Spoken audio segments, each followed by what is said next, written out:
Hey guys, welcome back to Bhojpuri vision. कैसे हैं आप सब गाइस? आज हम देखने वाले हैं खुशबू जंक्शन चैनल से अक्षरा सिंह बोली पवन सिंह मेरे साथ सोना चाहते थे, पवन सिंह की सारी करतूत बता दी अक्षरा सिंह ने। ओके, तो चलिए यार देखते हैं कैसी वीडियो होने वाली है। मतलब अक्षरा सिंह ने ऐसा बयान दिया है तो ज़रूर कुछ ना कुछ वजह रही होगी उसके पीछे। और प्लीज़ यार कमेंट सेक्शन में कुछ भी बोलने से पहले एक बार वीडियो देख लें कि अक्षरा सिंह ऐसा क्यों बोला है, या जो वीडियो के थंबनेल में या टाइटल में लिखा है ऐसा कुछ है भी या नहीं है। तो चलिए यार देखते हैं कैसी वीडियो होने वाली है। और हाँ, बने रहिएगा वीडियो के एंड तक ताकि हमें पता चले कि अक्षरा सिंह ने ऐसा क्या बोला है, या बोला भी है या नहीं बोला है, वो चीज़ भी हमें पता चलेगी। ठीक है, चलिए यार वीडियो शुरू करते हैं, फिर उसके बारे में बात करेंगे।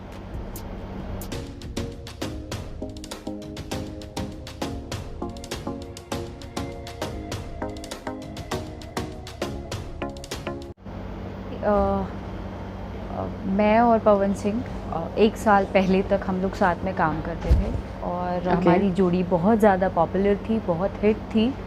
हम साथ में काम करते थे बेशक। और उसके बाद उनकी शादी हुई, जो कि जग जाहिर थी और सारे लोग जानते थे। बहुत पब्लिकली ऑब्जेक्शन भी हुआ था, बहुत सारी चीज़ें हुई थी, लेकिन तब मैं शांत हो गई। मैंने कोई स्टेप नहीं लिया, चलो यार आपकी शादी हो गई, आप अपना काम करिए, मैं अपना काम करती हूँ। तो उसके बाद मैं अपना काम करने लगी। ये क्या करने लगे जनाब, इनका ये कहना था कि अब शादी हो गई है फिर भी तुम मेरे साथ रहो, मतलब रहना पड़ेगा, और अगर नहीं रहते हो तो जाओगे कहाँ? इंडस्ट्री का मैं भगवान हूँ, मेरे पास ही आना पड़ेगा घूम फिर के। तो इस तरीके की धमकियाँ देने लगे। फिर भी मैंने बोला कि चलो यार नमस्ते प्रणाम करके, बिकॉज़ मेरा परिवेश, मेरा संस्कार वैसा नहीं है कि मैं किसी को उस समय रिएक्ट करती, तो इसलिए मैंने चीज़ों को छुपा के रखा और चुपचाप काम करती रही। लास्टली एक मुद्दा उठा था जब बहुत वायरल हुई थी चीज़ें कि पवन सिंह ने हाथ उठाया। वो एक्चुअल हुआ था, सिलवासा में हम लोग शूट कर रहे थे माँ तुझे सलाम का, और उन्होंने चूँकि वो पीते बहुत ज़्यादा हैं, तो मैंने एक इंसानियत के नाते मैंने सोचा कि उनको मैं प्रोटेक्ट करूं कि आप रूम से बाहर मत निकलिए, लोग क्या कहेंगे। उस समय वो इतनी ज़्यादा पी रखे थे कि उन्होंने मुझे पकड़ के ज़ोर से धक्का मारा, और जिसके कारण पूरे होटल वाले दौड़ के आ गए बचाने के लिए। क्या हुआ, चिल्लाने लगे वो बहुत लाउडली। तो ये चीज़ें वायरल हो गई। तब भी मैंने अपना मुंह बंद रखा, बिकॉज़ मैं एक इंसानियत के नाते नहीं चाहती थी कि बदनामी हो, ड्रामा हो और किसी का इमेज मैं गिराऊं। मैं शांत रही, मैं चुपचाप, मैंने सोचा कि काम करूं, काम से जवाब दूं। और उसके बाद इन्होंने क्या किया, हर एक्टर्स को पकड़ पकड़ के, इंडस्ट्री में प्रोड्यूसर्स को, उसके साथ फिल्म करोगे तो मेरे साथ नहीं करने मिलेगा, उसके साथ करोगे तो मैं तुम्हारी फिल्म में काम नहीं करूँगा, ऐसा सब भी करने लगे मुझे इंडस्ट्री से आउट करने के लिए। तो भी मैंने रिएक्ट नहीं किया। कामयाब हुए आपको इंडस्ट्री से आउट करने में? कामयाब तो नहीं हो पाए, लेकिन हाँ, फिल्म में जो बड़े बड़े सो कॉल्ड स्टार्स हैं वो लोग काम नहीं करते थे मेरे साथ। और बोलते क्या थे, फिल्में नहीं आती थी, और ये जग जाहिर है, ऐसा नहीं है कि किसी से छुपा हुआ है। बट हाँ, जो फिल्में और नए नए अपकमिंग स्टार्स थे उनके साथ मैं फिल्म करने लगी शांति से, और उसमें ही पॉपुलर होने लगी। साथ ही मैंने गाना गाना शुरू किया, तो मेरे गाने या उनके गाने आए तो कभी कभी ऐसा हो जाता था कि मेरे गाने के व्यूज़ उनसे ज़्यादा होने लगे। पब्लिकली मैं शोज़ करने लगी, इवेंट्स करने लगी, जिसमें एक हीरो का जितना फ़ैन फॉलोइंग होता है उतना ही वो एक हीरोइन का उतना नहीं होता है हमारी इंडस्ट्री में, भोजपुरी में। बट मेरे लिए वैसा होने लगा और लोग सराहने लगे मेरे काम को। इवन अभी भी हाल फिलहाल मैं शो करके आई। बट अब ये क्या करने लगे कि म्यूज़िक कंपनीज़ में कॉल कर के इन्होंने बोलना शुरू कर दिया कि इसका गाना मत लो। तो अब चीज़ें एकदम यहाँ पे आ चुकी थी, जो कि मेरे से बर्दाश्त नहीं हो रहा था। मैं एक शूट कर रही थी और एक शो किया हाल फिलहाल दरभंगा में। मैंने स्टेज शो पे हूँ तो इंसान ही, भावुक हुई और मेरे मुंह से निकल गया कि लोग मेरे पीछे पड़े हैं और मुझे आउट करना चाहते हैं, पता नहीं क्या चाह रहे हैं लोग कि मैं सुसाइड कर लूँ, जो कि मैं करना नहीं चाहती हूँ। मैं बिल्कुल नहीं, मैं फ़ाइट करूँगी। बीइंग अ गर्ल ऐसा नहीं है कि मैं पहले की लड़की हूँ कि दब जाऊँगी डर से, चुपचाप के मैं घर में बैठ जाऊँगी। इन लोगों की ऐसी ही हरकतों के कारण कितनों ने सुसाइड कर लिया, कितनी इंडस्ट्री से आउट हो गई। लेकिन मुझे ऐसा लगता है कि मुझे लोग इंस्पिरेशन के रूप में देखते हैं और कई लोग ऐसा भी बोलते हैं कि मैं ड्रामा कर रही हूँ पब्लिसिटी के लिए, बट ये पब्लिसिटी जितनी मुझे भोजपुरी में मिलनी चाहिए उससे कई गुना ज़्यादा पब्लिसिटी मिली हुई है। इसलिए भी मैं फ़ाइट करना चाहती हूँ और चीज़ें खुल के ओपन अप हो के बोल रही हूँ।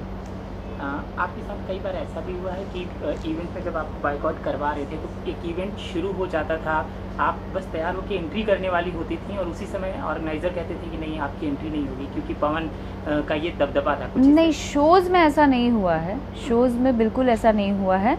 लेकिन इन्होंने मेंटली टॉर्चर करने के लिए अपने भाइयों से धमकियाँ दिलाते हैं, गाली गलौज कराते हैं। अभी जब से परसों तरसों से न्यूज़ वायरल हुआ है तब से फेक नंबर्स डाल के या मेरा नंबर डलवा के गाली दिलवा रहे हैं कि उठवा लेंगे और बिहार आके दिखाओ वगैरह वगैरह, जिससे मुझे ऐसा लगता है कि इस चीज़ के ख़िलाफ़ मैंने एनसी भी दर्ज कराई है और ये एक तरीके से मेंटल हैरेस कर रहे हैं मुझे। जान से मारने की भी धमकी दिलवाई गई? जान से मारने की धमकियाँ कितनी मिली हैं मुझे। जब मैं उनसे अलग हुई थी तब से ये चीज़ें चली आ रही हैं और उसके बाद चीज़ें शांत हो गई और अब जब परसों तरसों से मैंने इंटरव्यू दिया है तब से और ज़्यादा बढ़ गई हैं। उनके भाई लोग मुझे गंदी गंदी गालियाँ दिलवाते हैं, सोशल साइट्स पे लोग न्यूड फ़ोटोज़ लगा के मेरा चेहरा लगा दे रहे हैं और गंदी गंदी चीज़ें क्रिएट कर रहे हैं, विच इज़ वेरी बैड। और जितना ये लोग ऐसे करेंगे मैं उतना ज़्यादा रिएक्ट करूँगी और इनको लग रहा है कि मैं डर के शांत हो जाऊंगी या तो मैं आत्महत्या कर लूँगी कि ओ माय गॉड ये क्या हो रहा है, बट मैं ऐसा बिल्कुल नहीं करने वाली हूँ। अच्छा, दो चीज़ें, जब भी ऐसी कोई घटना होती है तो मीडिया तो बिल्कुल रिपोर्ट करती है कि आपके साथ गलत हो रहा है और आपके साथ है, आप पीड़ित हैं, आपके साथ हैं जी। हम मनोज पवन से भी बात करेंगे कि इस तरह की बातें हो रही हैं आपके बारे में, उनका क्या है वो भी हम जानेंगे जी। फिलहाल उनका फ़ोन बंद है। आपने क्या पुलिस में और लीगल कोई एक्शन लिया है? एनसी ऑलरेडी दर्ज करा रखा है मैंने, बिकॉज कहाँ और किस तरह की? मालवानी पुलिस स्टेशन में एनसी दर्ज कराया हुआ है, वो भी 2-2 बार। जब इनकी शादी हो गई थी उसके बाद भी कई सारी धमकियां आ रही थी कि तुमको जान से मरवा देंगे या बॉम्बे जीना मुश्किल कर देंगे, ये सारी चीज़ें हो रही थी, जो कि मैंने एनसी दर्ज करा दिया कि इन केस अगर मुझे कुछ होता है तो उसका ज़िम्मेदार ये लोग होंगे, जिसमें पवन जी हैं, पवन के परिवार हैं, ये सब हैं उसमें इंक्लूड। और अब ऐसा सिचुएशन हो गया है कि मैं बिहार जाती हूँ, मैं शोज़ करती हूँ, मैं खुद फाइट कर रही हूँ, मैं खुद काम करना चाहती हूँ अच्छा, तो मैं क्यों ना करूँ। मुझे एक खरोच भी आता है उसका ज़िम्मेदार वही शख्स होगा, ये एकदम क्लियरली मैं बोल रही हूँ। ओके यार, ये थी वीडियो, ठीक है। फर्स्ट थिंग जो मुझे इसमें लगी है, अगर अक्षरा मैम ने कोई लीगल एक्शन लिया है दैट मीन्स चीज़ें बहुत ज़्यादा मेजर थी।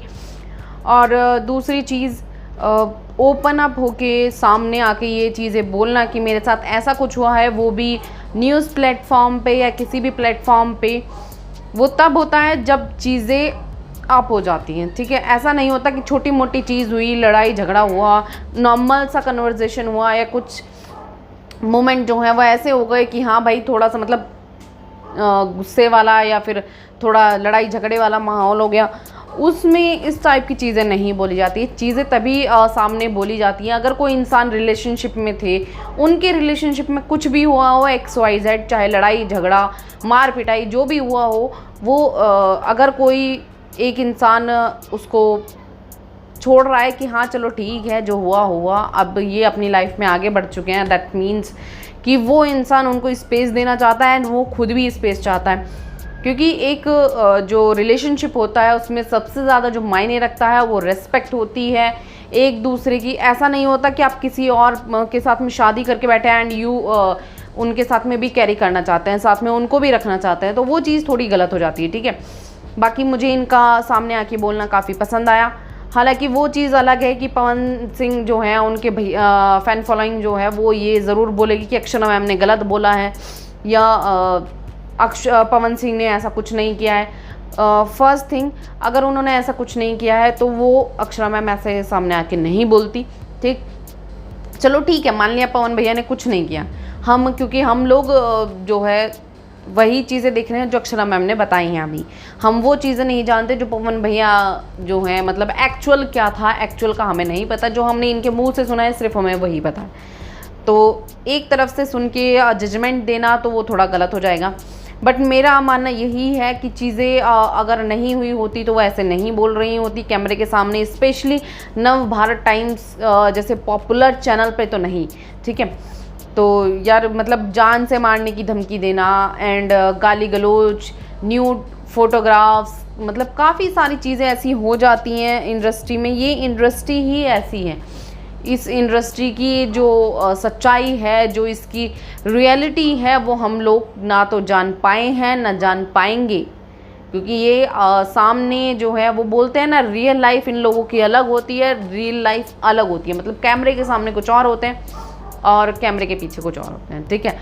तो वही चीज़ इसमें भी मुझे देखने के लिए मिली कि हम नहीं जानते कि जो पवन भैया के बारे में अक्षरा मैम ने बोला है, मतलब उनके शोज़ बंद करवाने की कोशिश या फिर मूवीज़ में ना लेने की कोशिश, या गानों में जो इन्होंने मतलब गाने स्टार्ट किए थे उनमें उनको इंडस्ट्री से आउट करने की कोशिश हुई है या नहीं हुई है वो भी हमें नहीं पता। पर यार ये चीज़ें तो पता है कि हाँ, अक्षरा मैम और पवन सिंह पहले रिलेशन में थे, ये चीज़ वो कमेंट भी किए थे, ठीक है।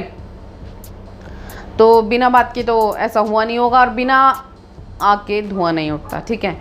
ऐसा नहीं है कि बिल्कुल अक्षरा मैम जो बोल रही हैं सरासर गलत है, और मैं ये भी नहीं बोल रही हूँ कि पवन भैया भी सरासर गलत हैं। दोनों की गलती हो सकती है या क्या है एक्चुअल हमें नहीं पता, ठीक। बाकी ओवरऑल इस वीडियो की बात करें तो बहुत ही अच्छी वीडियो थी। मतलब इस तरीके से एक लड़की का सामने आके बोलना, अपने खिलाफ हुए जो भी हुआ है उनके खिलाफ, चाहे वो मेंटली प्रेशर किया गया हो उनको या फिज़िकली टॉर्चर किया गया हो, कुछ भी हो, वो इस तरीके से आके एक सोशल प्लेटफॉर्म पे बोलना बहुत ही हिम्मत का काम है। क्योंकि हम लोग नॉर्मली डर जाते हैं, मतलब नॉर्मली अगर हम लोग होते हैं तो डर जाते हैं। दूसरा, हमारा जो समाज है, जो हमारी फैमिली है, वो हमें सपोर्ट करती है नहीं करती है, वो भी एक चीज़ मैटर करती है। जो कि मतलब फैमिली का ये होता है कि आप अंडरस्टैंड कीजिए कि सामने वाला किस सिचुएशन में हो सकता है कि आपके ज़रा से गलत फैसले से उसकी लाइफ बर्बाद हो जाए। तो प्लीज़ यार मैं यही रिक्वेस्ट करूँगी कि बिना बोले किसी को, मतलब बिना जाने हम जज नहीं करेंगे, ठीक है। तो चलिए यार, मिलेंगे आपसे अनदर वीडियो में, तब तक के लिए बाय बाय।